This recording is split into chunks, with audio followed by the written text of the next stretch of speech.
Hey everybody, welcome to episode 2 of Zebadextra v Phebo.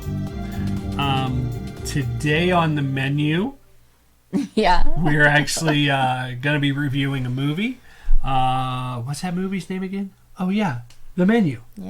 Yeah, so we're going to take a look at the menu, and we'll start off with a short synopsis, spoiler-free, and then we're going to go into a more in-depth review with plenty of spoilers. Yeah, all the spoilers. I'm going to spoil everything except for the milk, because it's not going to take that long. Is there any milk in this menu? I don't know. I'm looking up who directed it really quick, because I was wondering when we look up his other films if you're gonna Mark Mylod. Mark Mylod. Oh, he's the guy that did that thing. This was a recently released film. It is. It is. Last year, was it 22? Yeah, it just came out a few months ago. Yeah. So it was late last year that this came out. So your one sentence summary of this film. One sentence summary. Before or after I saw it? After, because it'll help the viewers know if they want to watch this. Gotcha. So, but no spoilers. This movie is a twisty thriller with definite undertones of crazy. Yeah. Okay. Would you go with that? Yeah, I'd also, if I were describing it, I would also add in social commentary of class. Yeah, I could see that. Yeah, it's not meant to totally be logical. No, definitely. Especially as I got to the end, I was like this. What? Okay. All right, so now we're going to be slipping more into the spoilers. So if you haven't seen it and you want it... Oh, wait. Where does this fall on the tier? Loved it, liked it, meh, or hated it? You know, crazy... Remember, I'm the one that suggested this film, by the way.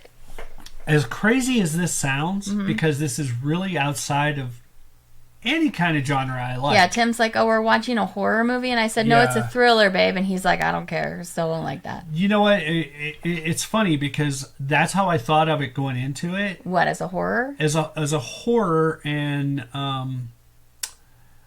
I was pleasantly surprised. That I enjoyed it. You enjoyed this film? I did. Okay, so loved it, liked it. I would put it between liked and loved. Really? I really would. That's stronger than I felt about the book we just read. I know, and it surprises me too, because it's literally outside of my comfort zone. So this is kind of skip to the end here, but I think you liked this film more than I did, and I'm the one that suggested it. Probably. Wow. In fact, this is one of those films that I would probably place up there with Mr. Brooks. Yeah. Because Mr. Brooks was kind of a twisty-turny kind of deal, and this is too. Yeah. And it's not as horror as it is thriller, but definitely keeps you on the edge of your seat, because you're like, happening? What is about to happen? What is about to happen? Yeah. And this movie, like, it takes off a little slow. Yeah. It does. But once it starts going, oh my goodness, it clicks. Yeah. All right, well, let's get into your summary. That surprised me. What would you say? You're going to put it in the tier. I only liked it. You liked it? Yeah, I only liked it. I liked it, but I didn't love the end, and I think because the very end wasn't like a clincher for me, I was just kind of like, oh. We'll get to the end in a minute, but I will say the end was very bizarre. Yeah. But I liked it. I have found myself thinking about, what the heck does this movie mean? What should I be getting from this? A lot this week. I have too. Yeah. I have too. It's actually made me think a lot about some stars. And The actors in the film, you mean? No. I'm talking about, like, we like to watch a lot of the shows where they're the chefs and they do things. Yeah. So this film is about a chef, by the way. It is. A very prestigious, like, hoity-toity kind of chef. Let's go into the plot, and then we'll discuss that point later. Yeah, that could have been in the one-sentence summary. This is a film about a chef. Twisty thriller about a chef. Twisty thriller about a chef. Okay. Summary number 2. Summary commencing. Okay. There's an island called Hawthorne Island. Okay. And there are 12 dinner guests of this chef that are invited to the island. And they each pay $1,250 a plate, which, that's a little bit. It's going to be a full evening, not just one plate of food. It's, right. How many courses? There's 8. There's 8 courses. Okay. And one of the big things about this chef on this island is he is world renowned. Mm-hmm. And everything that they're eating is locally harvested off the island. Because when the guests arrive, they actually get to have a tour. And they actually point out, oh, look, there's a boat over there, and he's actually catching the scallops that you're going to eat tonight. One big thing from the plot, and it's going to come up later, is Margot Mills, played by Anya Taylor-Joy. She was not actually invited originally. The young man, Tyler, played by Nicholas Hoult, invited her because his other date backed out. So that comes in important later. So the other thing is the entire crew, they live on the island in a barracks. And the chef has his own little cottage on the island, but it's off limits to everybody. No one's allowed to go in there. As we're taking the tour, we're getting a feel for who these other guests are. Yes. And they're all kind of... They're all kind of rich, ritzy. Douchey. Yeah. A few of them are John Leguizamo. And I can't He's an actor. He is the actor, and I can't remember the name of the character he played. And if you look it up on IMDb, believe it or not, they have just a... Oh, his name in the show is just called The Actor? The Actor or something. Yeah, they don't like ever that. name him. Yeah, they don't give him a name. One of the other major characters is Lillian Bloom, played by Janet McTeer, and she's actually a food critic. And she's actually the food critic that originally... put him on the map. Chef, the review that put him on the map. So it's her and her very weaselly companion that's like a co-editor kind of assistant. Yes. The actor with his assistant, a female. Yes. That's currently trying to get a different job. Yes. And then there's a rich couple. There's a rich couple. An older rich couple who've been there very many times.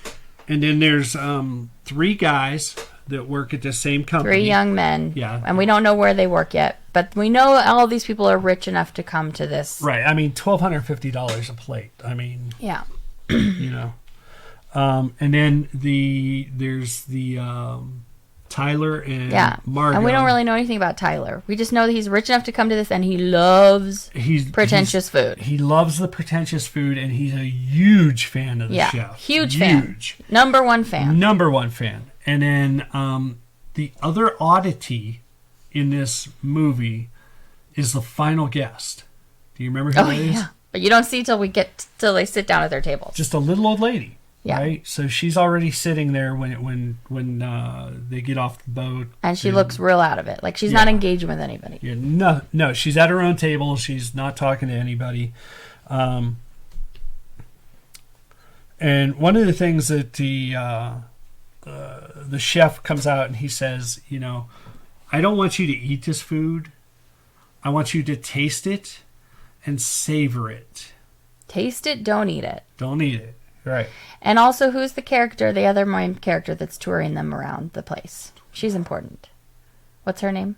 You didn't write her down? I did not. His assistant, basically the hostess of the restaurant. Yes. I forget what her name is, but she's important. And she's much more interactive with the characters than the chef is at the beginning. Elsa. Her name is Elsa. The first course is called The Island. It's scallops and fresh greens from the island. And you know, when you see like the ritzy, really rich appetizers and meals, it's just really small. That's kind of how all these portions are. I also feel like we should state that there's some beautiful photography of the food here. Like you get these super in-depth or up close look at this beautiful food that looks more like art than food. Yeah, it's a very beautiful food. Mm-hmm. But also kind of like some of it's kind of creepy, right? He's like, this is burned something. Remember the first thing is like a burned thing over top of these little balls. Oh, I don't know. They're eating like ash or something, so you're kind of like, oh, this is kind of weird. Yeah, everything's a little off-putting, but it is very original and beautiful in its own right. And I got the feeling of if I were in this experience, because we're in the viewpoint of the main girl who's not a foodie. Right. And we're kind of like, are people judging me for not liking this food? Yeah. That's kind of the feel. Yeah. And that does come into play in a little bit, too. Because the chef is like, with Margot, he's kind of like, why are you not eating? Yeah. But, so Margot's date Tyler, he really wants the chef to like him, but one of the problems is like the chef at the very beginning stated, do not, they were told by Elsa not to take any photographs or any pictures because this is food to be savored and tasted, right? And yet he, kind of pulls out his camera. And he's just like pictures. Above it. He's just like, I'll take pictures. And Margot's like, what are you doing? Yeah. He's not following the rules. The other note in the beginning is the old rich couple. They're very distant from each other. They're you can tell they're not in a happy relationship. Yeah, they're together. They've raised their 4 kids. And we're still together because it's easier to be together than it is to split up.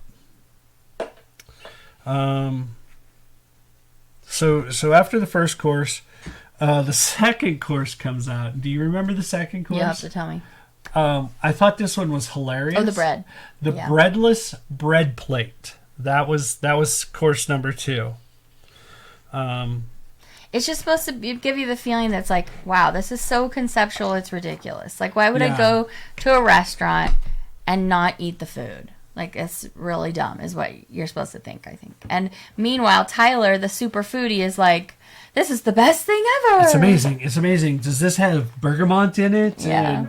And, so he's really over the top with it. At this breadless bread plate, though, Lillian, Lillian, the food critic. The food critic. She's constantly hating like everything she eats. She's berating everything. Yeah. She's like, "Oh, look at this. This one, this one's broke." So yeah, the sauce got broke. But it didn't look broke. It did not look broke at all. and so, funnily enough, a little bit later, about a couple more minutes into the movie, the chef brings out this big bowl of sauce and just sets it down beside her, and he's like, there's your sauce. Yeah. I think about this point, we should say that if they've listened up to this point and they don't want spoilers, they're still okay, but we're about to get into some specific spoilers next. Very specific spoilers. So if this sounds intriguing to you, go watch it. If you want to not watch and just hear what we think about it, or if you already watched it, then just continue on. And so one of the tables, the 3 gentlemen, during this breadless bread course, they're asking for bread. They try to use their influence to change the meal. Yes. And they're like, well, you know who we are, and, your boss works for our boss, and all this stuff. And Ilsa has it's her funniest line in the whole movie. You'll have to tell me again. She leans over into Soren's ear and whispers, "You will eat less than you desire, but more than you deserve." Which, that I thought that was kind of funny, and yet at the same time it was just, really... It was very foreboding. Like, when you watch it, you're like...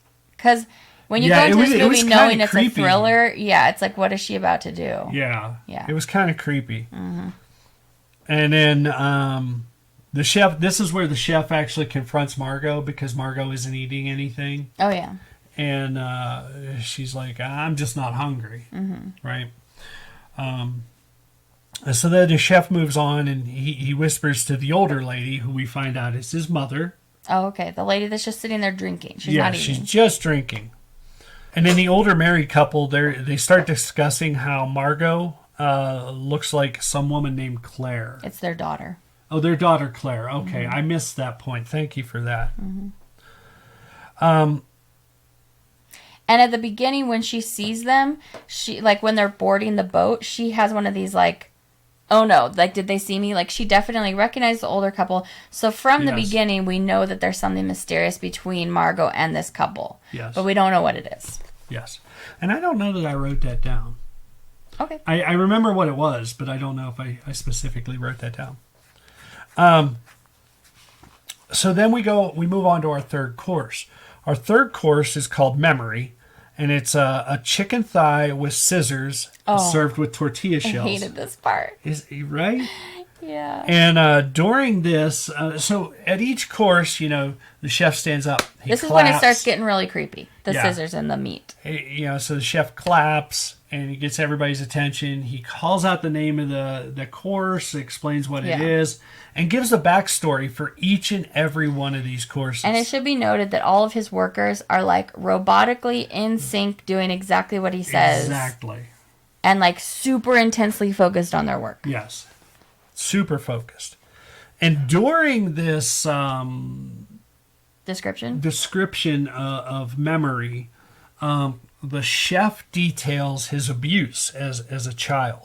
So at this point, they cut over to Tyler and Margot, who are in an argument, and because Tyler's like, eat the food, and she's like, I don't want the food, and so she gets up and she starts heading down the hall, and Elsa stops her and says, where are you going? She goes, I gotta go to the ladies' room.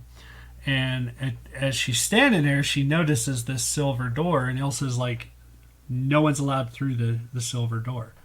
So Margot goes to the restroom. She's smoking in the restroom, and the chef walks into the women's restroom to confront Margot once again about not eating. Yeah. And he wants to know why Margot. He keeps asking her, "Who are you? Who are you?" Yeah. Who are you? And he tells her that she shouldn't be here tonight. Yeah, that he is specifically prepared for the people he thought would be there, but she's not on the list. Right, she wasn't on the list because she was Tyler's last-minute replacement. So, but he didn't know. For the fourth course, spoilers coming hard and fast now. Yeah. For the fourth course, this is where it gets real weird. The third course was weird, and then the fourth course, you're like, what? WTF, mate? Yeah. And this is where the people that are dining start to get scared. Yeah, very much so. So for the fourth course, chef introduces Jeremy Loudon as a sous chef to introduce the fourth course, which is labeled The Mess. And it's Jeremy's course. It is Jeremy's course. And chef goes on and he's talking about Jeremy, and he describes how, Jeremy wants all this stuff. He wants the chef's prestige. He wants the chef's money, the chef's power. But he's just not good enough for it. Yeah, he's just like insulting him to his face, and Jeremy's getting upset and crying. He's just like, you're not good. Yeah. And the chef tells Jeremy is good, but will never be great. Mm-hmm. At this point, Jeremy pulls a gun and shoots himself. Mm-hmm. That was a crazy point for me. I was just like, I was not expecting that. I was expecting something weird. Not that. Mm-hmm. Everybody panics. Except for Tyler. Yeah. And And the food critic thinks it's a show. She's like, this is just a show. It's just being put on for me. Yeah. And so then they bring the food out called the mess that Jeremy had designed. Oh, I forgot that there was an actual course. There was. I don't remember what were they supposed to eat. I don't remember. I was a little traumatized at that point. And this is when you start thinking, how can you keep eating if you're so scared? Yeah. Chef actually yells, eat. Okay. At them. Mm-hmm. This is when the old married couple try and leave. Remember? Mm. So the older married couple, they get up and they're like, we're done. We're out of here. Yeah. And was it the other cooks, the sous chefs? They all grabbed him and they held him and they put his finger on the table and chopped it off. The ring finger. Specifically. And then they picked up the ring and gave it back to the wife. Yeah. And as they're doing that, Tyler, he's just eating. Yeah. He's just over there eating. And Lillian, the food critic, is laughing. Yeah. Yeah, it was bizarre. It was really bizarre. Yeah, see, look, I literally had it. Lillian thinks it's all a show put on for her benefit. Even the guy getting his finger chopped off, probably. Yeah, and she was just like, wow. At this point, Chef then calls Margot into the kitchen, right? And continues to ask her who she is. He needs to know where to put her, whether she should be with the help or with the diners. And I think by this point we already know there's no boat. They not only will the bodyguards not let them leave, but if they leave, then there's no boat for them to go to. The boat that they came on is not there, right? Because about this point when the old couple decide to leave, he's like, you can't. Yeah, there's no boat. Yeah. And it won't be back until the morning. Mm-hmm. And at this point, Soren, he's one of the table of the three young men. He actually tries to break the window. Mm-hmm. And that does not go well. It's shatterproof. And then the chef actually goes in and details the different reasons that each customer is there. So remember? Except for Margot, because he still doesn't know. Right. And this is the point where the light comes on right outside the window. Oh, yeah. And the chef's benefactor, the boss of the three men that think that they have some kind of sway, is hanging there. Did he have like angel wings? He had angel wings on. And then he got lowered into the ocean or the pool or something. Into the ocean. And he drowns him. Yeah. Spoiler alert. And then he's like, okay, now I am free. Yeah, because the person in charge of him is dead now. Dead. Yeah. Oh, I forgot to mention something. So when the chef called Margot into the kitchen, he put a 15-minute timer for her to decide whose side she should be on. Is that meeting the one where he did find out why she's there with Tyler, like what her occupation is? No. That's a little bit later. Okay. So yeah, we hear the cooking. We know she's on a timer to decide. And at this point, I think she thinks if she decides she's a patron, she's probably going to die. If she decides she's part of the staff, she might not. No. I thought so. No, because he said it doesn't matter which side you're on, you're going to die. I thought that was later. Oh, no, that was there. Okay. So the timer goes off, right? And now he goes, okay, Margot, you got to make the decision. Are you with us or them? The help or the diners? And she can't answer it. So he decides she's with the help. Okay. And then the two of them start commiserating with each other. And I think the chef and Margot? And I think that's where they come into what she does for a living. She is an escort. Yeah. And he's like, I know you know that man. Why do you know him? And so she goes on to detail how she knows him. And apparently he hired her and... Because she looked like his daughter. He wanted her to watch him all the while talking to her like she was his daughter. Yeah. So it was a little bizarre for her. Yeah. In that way. But then he asks her, "Do you like your work?" And she says, "Yes." Yeah. Yeah, she does. Yeah. So that's why we know that old man is not faithful to his wife. Right. Did you pass over the tortilla scene?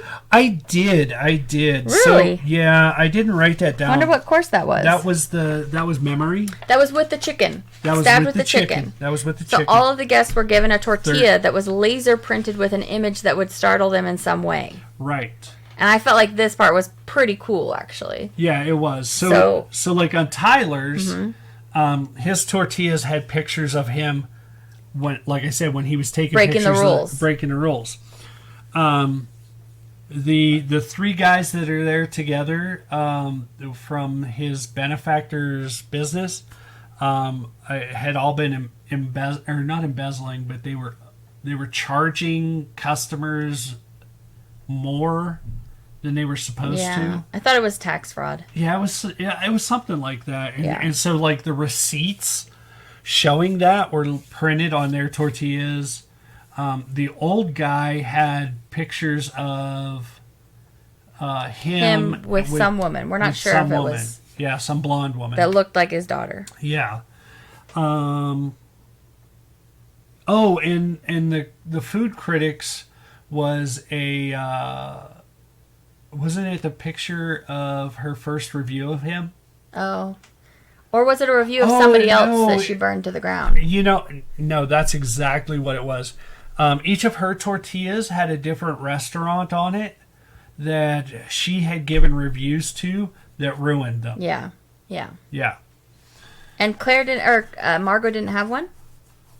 Well, he has no idea who Margot even is. Oh, what about the actor? The actor, what was his? It was like a scene from the movie that the chef hated, right? Yeah, the Sunshine... what was it? Sunshine Doctor? Yeah.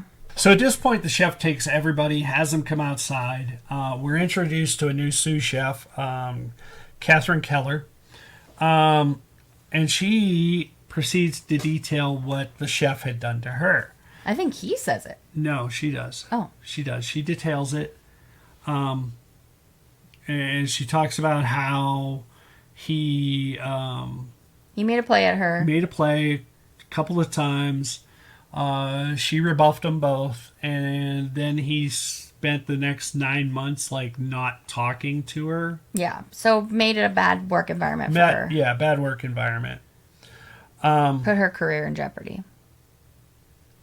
At this point, she takes... scissors. Was it scissors? I thought it was supposed to look like the thing that got stabbed into the chicken. Oh, see, I thought it looked like a razor knife. Like how the ones that we use to cut boxes open? Okay. I thought it was a box cutter. Okay. And she stabs him in the groin. Yeah. But then after, I thought it was more in the side. I think so, too. But when she does it, it literally looks like she's stabbing his manhood. Yeah. I was like, this movie's over. Because the main character just bled out. Well, he's not the main character, but... Well, you know what I'm saying. Sorta. The main villain? Not only does she stab him, but then what? And then she wipes the blood on his shirt. They hug. They do hug. They hug, and then she wipes it. Yeah. He's like, yes, this is exactly what I wanted you to do, kind of vibe. Yeah. And he apologizes to her. Yeah. And then he turns around and he says, okay, men, I'm going to give you a 45-second head start. Who was it took off immediately?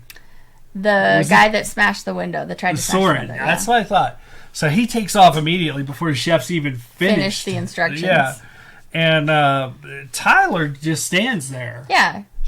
So the ladies are supposed to stay, and the men all take off running, and Tyler just stands there. He's just like, oh, I'm not going to leave and miss whatever cool thing is about to happen next. Yeah, because like the chef is like, if my cooks catch you, you're dead.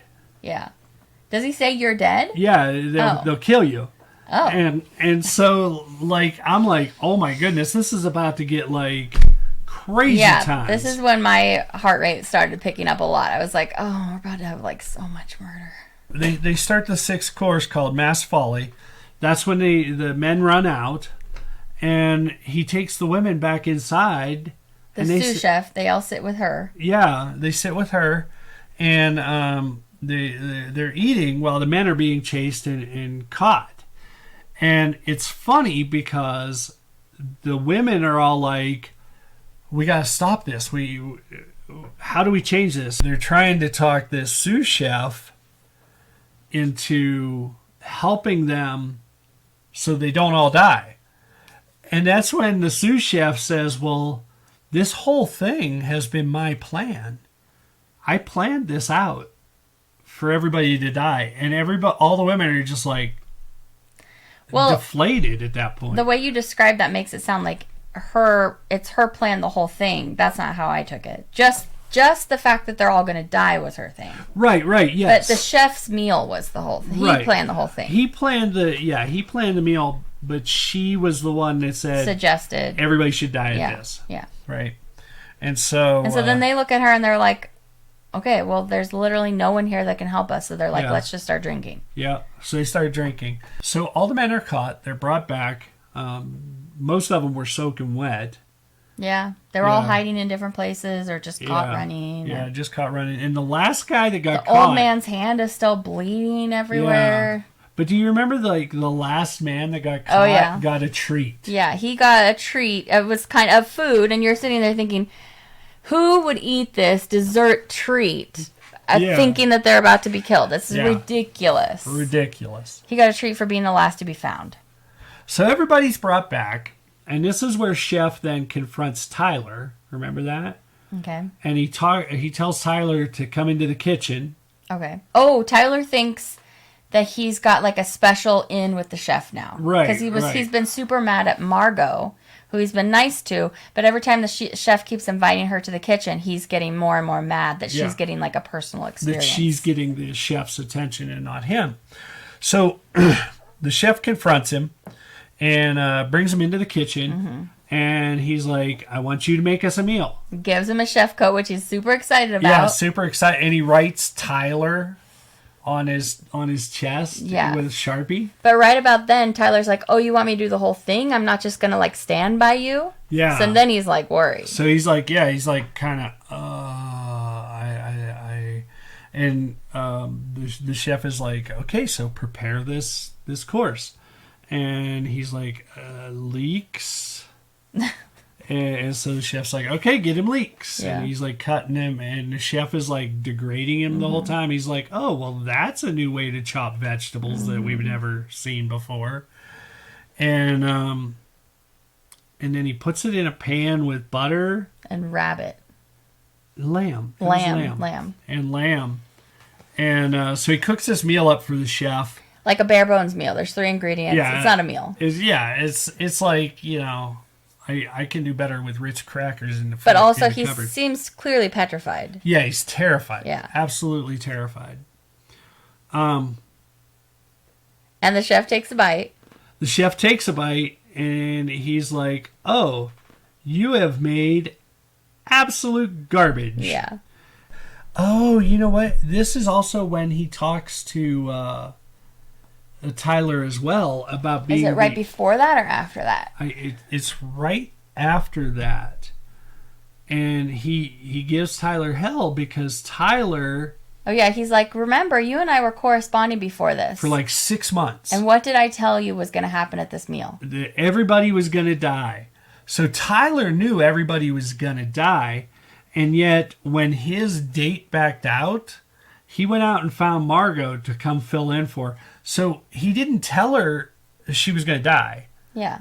So basically, he murdered. So he just became the worst person there. Right. Even though from the beginning, we've been kind of thinking, oh, is Tyler okay? Because Margot's with him and she kind of she thinks he's okay. But now he's officially the worst person. The worst. He's the... I mean, how do you do that? Like, knowing you're going to an event where everybody's going to die. And I think the point is that she was just like a service person. Right. So she was like totally dispensable to him. Let me just get this escort and bring her to this thing with me. Like, I don't care.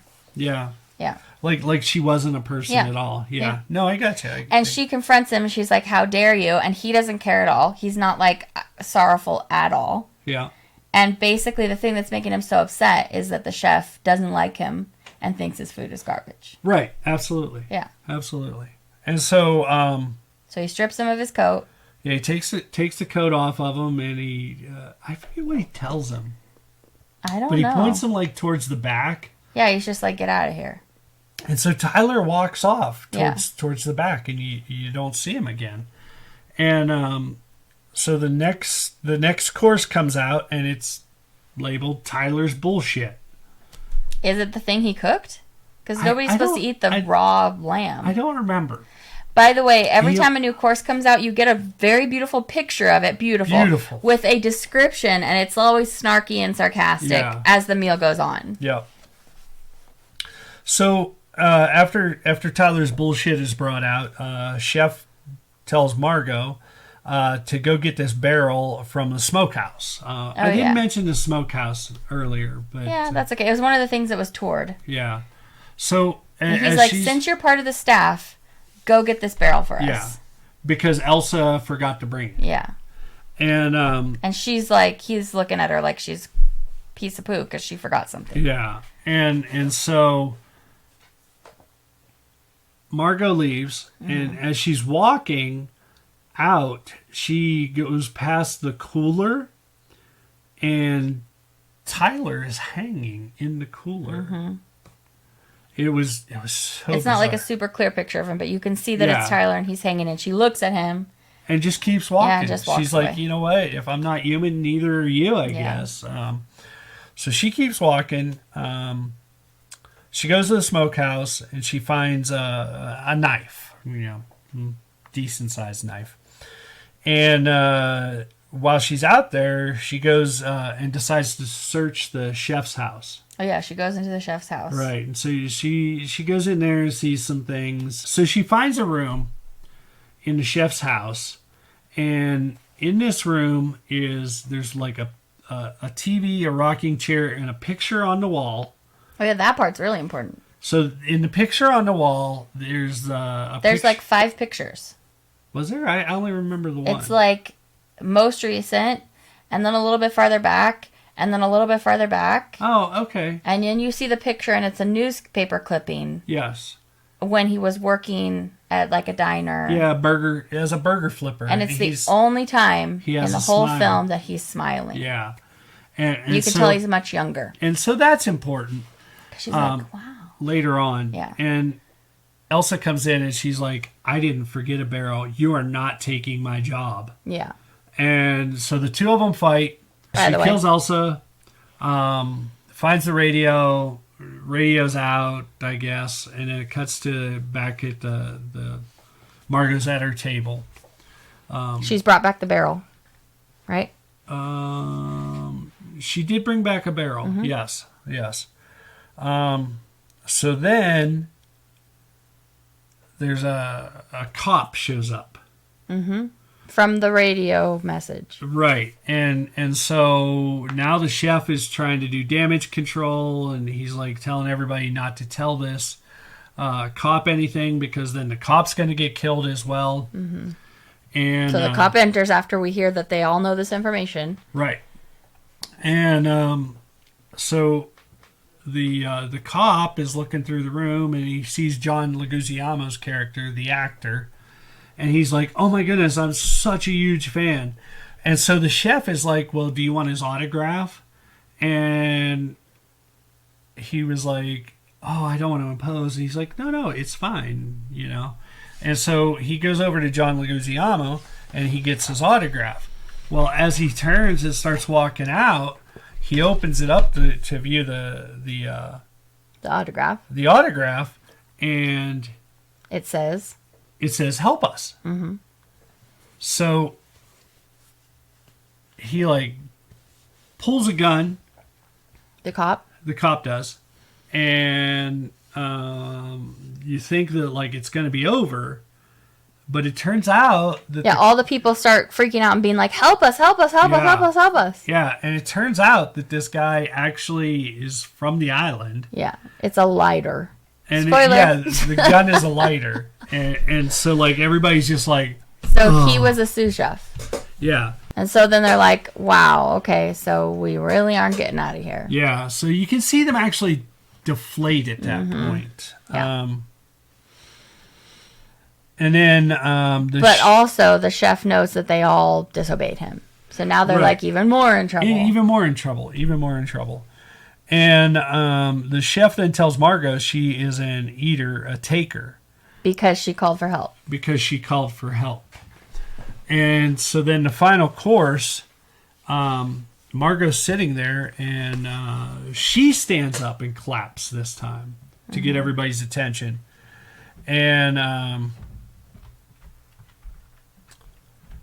she tells the chef that she doesn't like the food that he sent out, and she wants him to take it back. Yeah. And she says that his food is made with no love. She tells him she's hungry, and he asks her, well, what do you want? And she said, I would like a cheeseburger. You know, not something pretentious or whatever. And he's like, well, how do you want it cooked? And then she's like, medium. And he goes, do you want any aside with that, like fries or anything? So basically she orders a cheeseburger with fries. It's interesting because right before this, you really think he's just about to kill them all. Like he's just about to blow them all up or something like that. Yeah. But then this kind of like halts him in his tracks. Yeah. So it just like, it derails him. And the next few scenes, he's like, just starts making this burger, and you can see like in his face that like he's enjoying it. And he and all the rest of the cooking has been like militant.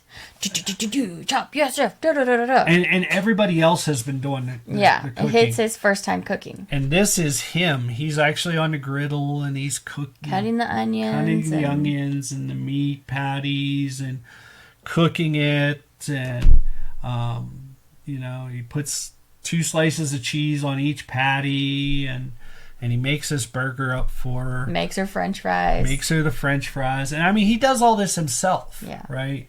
So he brings it out to her, and she takes a big old bite. She takes a big bite. And she's like, now that's a burger. Yeah. Right? And he's happy. He's happy because somebody finally likes his food, you know, that he put some love into. Margot takes the one bite, and she's like, oh, you know what? I made my eyes bigger than my stomach. Can I get this to go?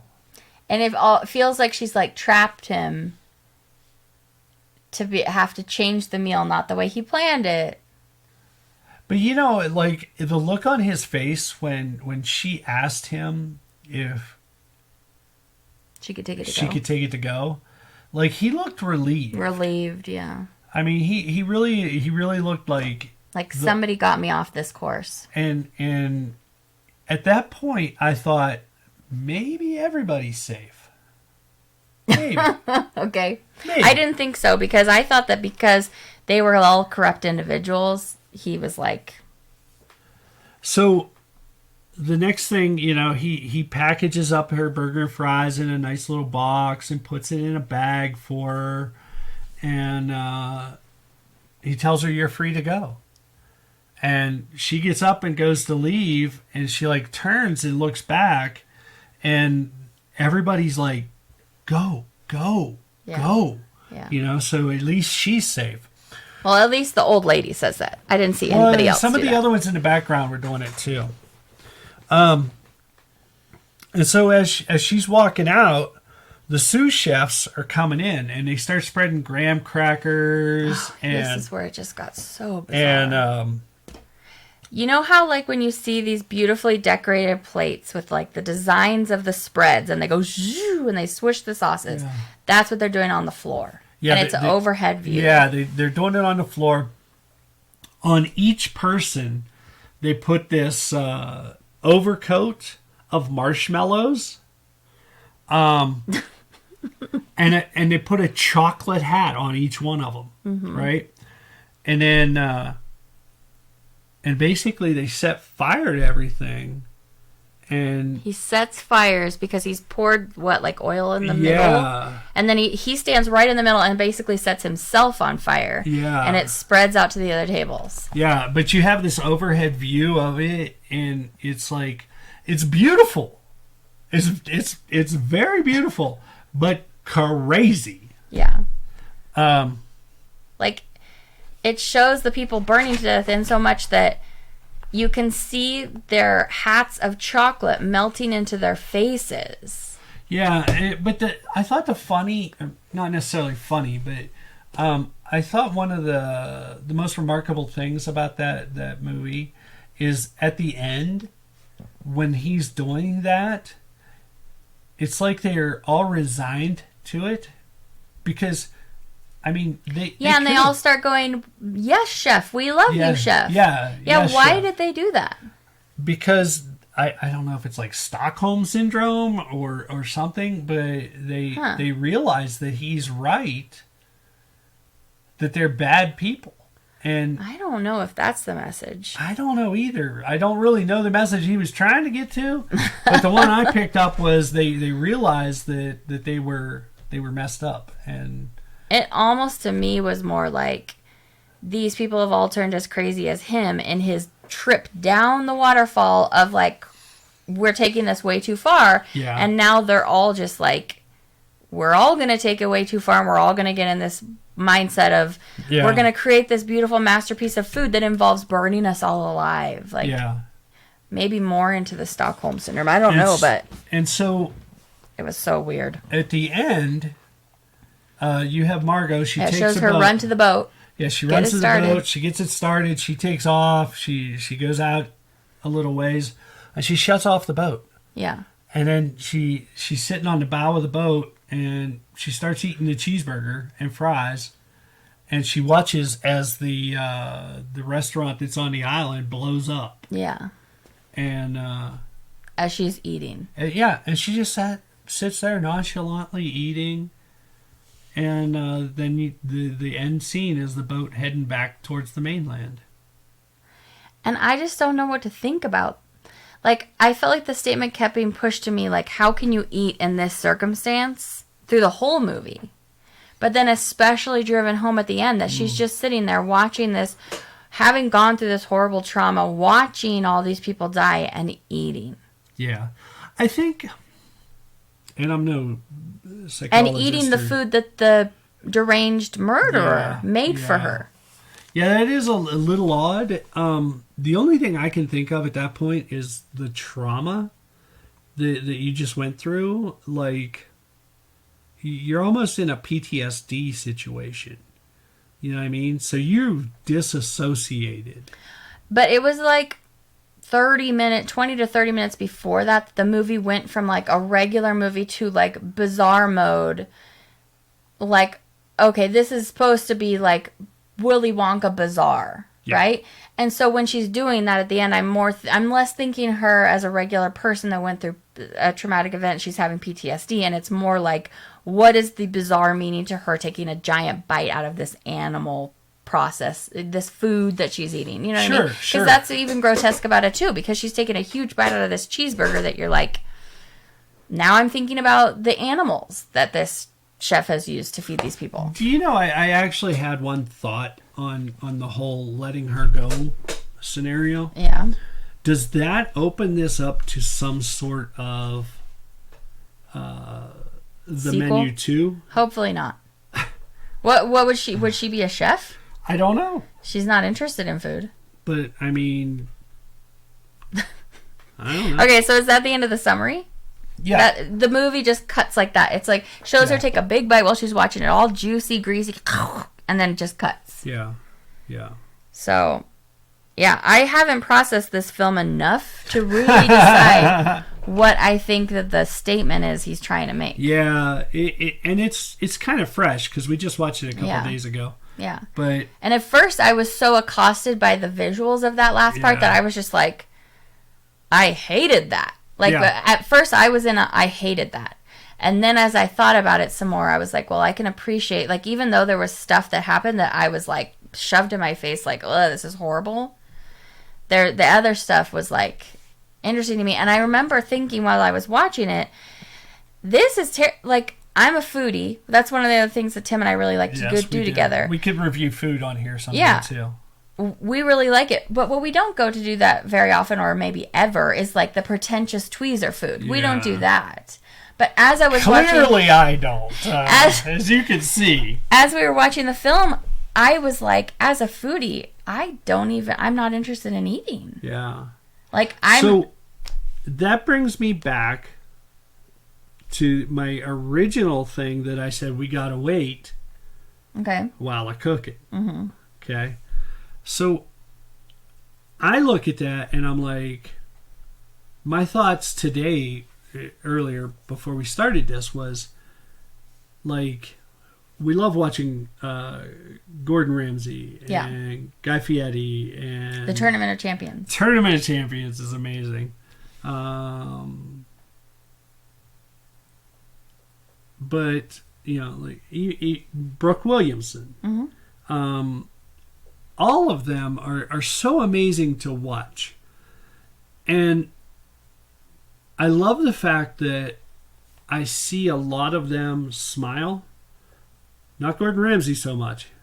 We don't watch him as much as the other ones. You're right. I don't, but I do watch like the YouTube, TikTok. Oh, his shorts. Yeah. I when watch he's his not shorts. In his like hardcore character. Yeah, and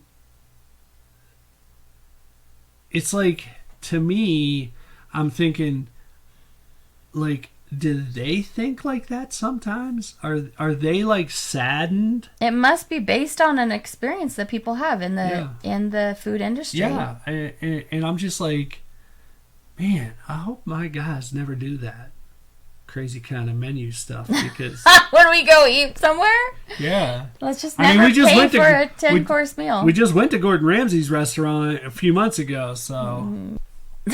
So you said you're in between liked and loved. I am. What is the reason that you think you're there? I think because it was a very interesting and different plot than I'd ever seen before. At the same time, it did have a bit of twists and turns in it that I was not expecting. Did you like that? Did you like the mystery? I did. Did you like the feeling of the adrenaline where you're like, oh no, what's about to happen? Did you like that or not really like that? Well, I didn't get a lot of that. Oh, I did. I did not get a lot of that. I really liked the twists and turns. If this was like my genre, I'd have probably loved it. See, this is my genre, but then it moved into the genre of Bizarro, and for me, that's when I liked it a little bit less. See, I liked the Bizarro, though. Oh. Because you normally don't see that level of twist and turn. Mm-hmm. And most everything that you watch anymore is like, it's a script. I know that sounds silly, but it's there's always like the same chain of events and similarities between the movies. And this one, like I said, just kept surprising you. It did. What do you think it says about the choices that they, like, I was kind of scared for all these people the whole time. Mm-hmm. And then the choice that they made to dress them up as human s'mores, which was actually laughable, and their close-ups of the people's face while the chocolate's dripping up, turning it from like scared to a laughable moment as they're dying. Yeah. I mean, what is that choice about? I don't know. I mean, there must be something in it where the director's like, I'm about to make these people laugh while all these people are dying, so that they think to themselves, like, maybe it's supposed to make you remember that more and think about it more or something. Maybe. I don't know. Because normally, like, laughing at the grotesque, like, no, but, like, you couldn't help it because they surprised you by putting marshmallow shawls on them. It was so weird. I know, and the two of us are like looking back and forth at each other. Yeah, we're like, what the heck? What's happening now? Oh, and the point was that the s'more is like the travesty of food. Like, to this man, it's like, this is associated with innocence, but it's actually like the worst thing ever. Yeah. Yeah. Yeah. And I tend to agree with him on that. It has marshmallow in it. And I like marshmallow. I don't like marshmallow. Don't like it. Okay, so I'm going to ask you your follow-up questions. Okay. Which scene stuck with you the most? Which scene stuck with me the most? There are so many crazy scenes. It's like... I can tell you what mine is, because I've referenced it a few times. The marshmallows on the marshmallows and the chocolate and the dripping down the faces. Like, I can't get that out of my head. I honestly think for me, when Margot realizes that Tyler brought her, knowing she was going to die. Because, I mean, she exploded on him. And rightfully so. I mean, wow. And that was a big surprise. Yes. For us, the viewers. Yes. Because we're sitting there being like, you guys all, like all the staff, you guys all know you're about to die and you're still doing this? Like, me and Tim kept asking, do we really think all these people, why would they agree to this? Yeah. Like, and then come to find out that the guy who's the biggest fan of this knows that they're all about to die. And it's just like... And is known for months. Yeah. For months. For months. And still, every day is making the choice to do it. Yes. Yeah. That's crazy. And is excited about it. Yeah. Was excited, people. Yeah. What would you want to watch other things from this author/director? I was actually looking up to see what else he directed, but what do you think? Would you like to? I would not shy away from it. I don't recognize any of his other films, so... I mean, I wouldn't shy away from it. If it looked interesting in the preview, I would try it. He's the director of this film, What's Your Number, with Anna Faris and Chris Evans from 2001. But like, I'm sure that's not at all what his direction of film is anymore. Okay, what surprised you the most? What surprised me the most was Margot living. That surprised you? It did. I felt very sure she was going to live. Really? Because I honestly thought everybody on that island was dead. I guess I was getting the feeling the whole time that since she's the main character taking us through, how are we supposed to ever know this story if she didn't make it out? I guess that's kind of like...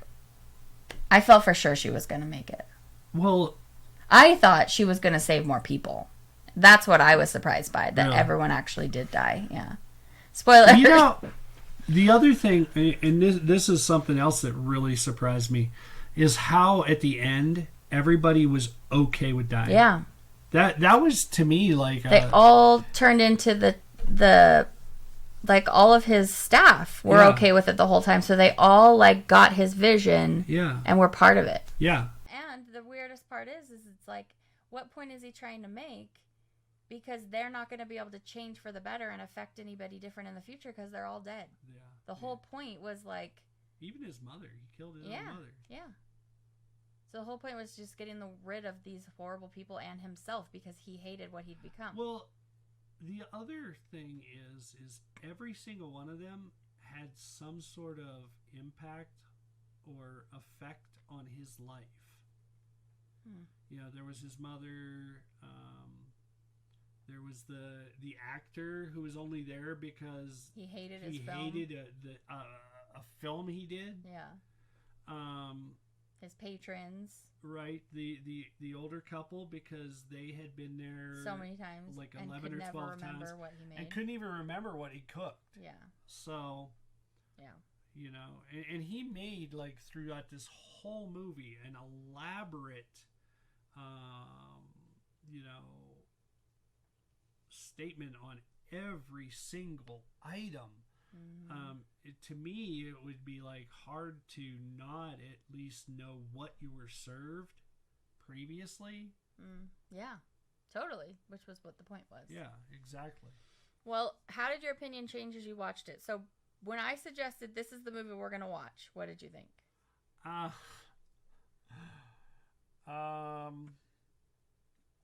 will you weren't say looking forward to I was it. Not looking forward to it at all. In fact, I was dreading it. And your opinion changed. It did because I kind of enjoyed the twists and turns. Yeah. It was interesting to see how the different people reacted and interacted throughout the movie. Yeah. Did it make you think differently about food?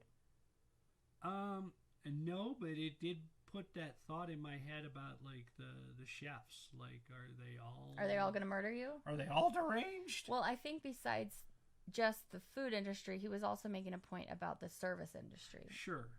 Yeah. Yeah. So that's, I think, what the director wants us to think about. Would you rewatch this film? That is a very good question. I would not queue it up on Vudu myself. Mm-hmm. But if somebody else had it on, I would watch it with them. That's a good point. It'd be fun to watch with them and see what their reaction is. Yeah. To see how many WTF mates they come up with. Yeah. Because I came up with a few, let me tell you. Yeah. Okay. Well, I think that pretty much wraps it up. Nice. I'm kind of where you are at. I don't think it's a rewatch for me. Like, it's pretty emblazoned into my brain. So, Zebadextra v. Phebo? Well, I feel that I won because so many things that you said just now validated my whole point of wanting to start this podcast with you. Because you were like, this is not something I would have liked, but it was fun to experience something new. So even though it seems like you liked the movie more than I did, I think I might have won because I feel like you made the point for the podcast. As much as I hate to concede a point, I mean, I will give you this one. I will give you this one. This one was interesting. So far, though, I think that we've been on the same page with stuff. Neither of our episodes so far has been like one person really liked something, one person didn't, and couldn't convince the other person to their point of view. So here's the thing. I think because we're early on in the podcast industry here, we're picking things that are less offensive to the other person. I think this one was a wild card. We didn't know what it was going to be like. Because different from the first episode, in the first one we were reviewing something Tim really liked and was well familiar with. In this episode, I picked a genre that I like and that I wanted to watch with him, but I didn't know what was going to happen. So it wasn't like, I've already seen this, please watch this. I really want you to watch it. Well, you know? I mean, I didn't end up with my head in a popcorn bucket hiding from the movie, so I think it was a win. And going forward, I don't think I'm ever purposely going to be like, I think you'll hate this, haha, let me make you watch this. Oh, we're not That's your plan? We're not going to do that. Well, thanks for watching this movie with me and discussing it. Absolutely. And thanks to all of you for joining us for this. Let us know down in the comments what you thought about this film. And did we make you want to watch this film? Or will you just listen to our summary and that'll be it for you? Or when you see us pop up on the screen, are you just going to punch your computer right in the face? The next episode's actually going to be a romance novel. Ooh. So if what we've talked about so far is not your cup of tea, we're going to be reading Book Lovers by Emily Henry, I think. And so if you want to read that ahead of time with us so that you're with us on the same page as we discuss it for the next episode, you could definitely go ahead and do that. I think for the next video review, we're going to look at Tom Hanks' A Man Called Otto. I don't know why that's actually pulling me in, wanting me to watch it, but if I got to read a romance novel, then you're going to watch A Man Called Otto. You know, you don't have to pull my arm. I pull my leg, pull my arm, tie my arm. What's the phraseology? I don't know, but I'm liking what I'm hearing. You wouldn't have to force me to watch that. I would watch it with you anyway. So thank you for not picking something you already know I'd hate. I appreciate that. Well, it was either that or Violent Night. Well, I want to watch that one too. Okay, guys, so that's going to be it for today. Leave us a comment down below. Don't forget to subscribe, like the video, and we hope you join us for the next one. Yeah. Have a fantastic rest of your day. Yes, absolutely. All right. And share with your friends. Absolutely. Okay. We'll see you later. Take care. Bye. Bye.